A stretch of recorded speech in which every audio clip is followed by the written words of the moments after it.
युवाईको इतिहास सिद्धिँदै त्यस पछाडि हुनुहुन्छ भने हाम्रो प्रवासको लिडिङ गर्ने नेतृत्व गर्ने सुजनजी अगाडि हुनुहुन्छ। त्यस पछाडि हामी अब म लगायत हाम्रो पदम पण्डितज्यू यहाँ हुनुहुन्छ।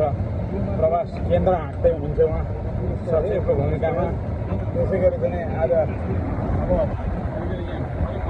नमिले तापनि अब आदरणीय हाम्रो दाइ सुमन दाइ हुनुहुन्छ पछाडि भने।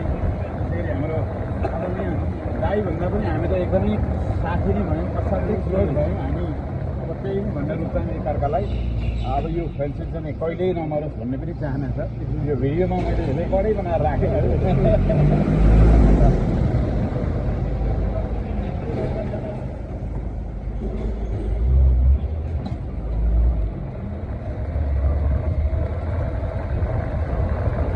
हामी चाहिँ अहिले यो आबुधाबीको इमिरेट्स प्यालेस भन्ने ठाउँमा घुमिरहेछ यो सटलमा। एकदमै राम्रो इन्भाइरोमेन्ट छ यहाँको यो साँझ पखको यो इन्भाइरोमेन्ट। हाम्रो राष्ट्रसभाको नेतृत्व हुनुहुन्छ यहाँ अगाडि कार्यवाहक सभापतिज्यू लगायत साथीहरू, कार्यवाहक सभापति हाम्रो राष्ट्रिय सबै नेता साथीहरू हुनुहुन्छ यहाँ।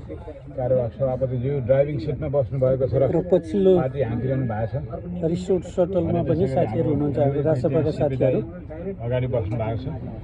हाम्रो सभापतिज्यू पछाडि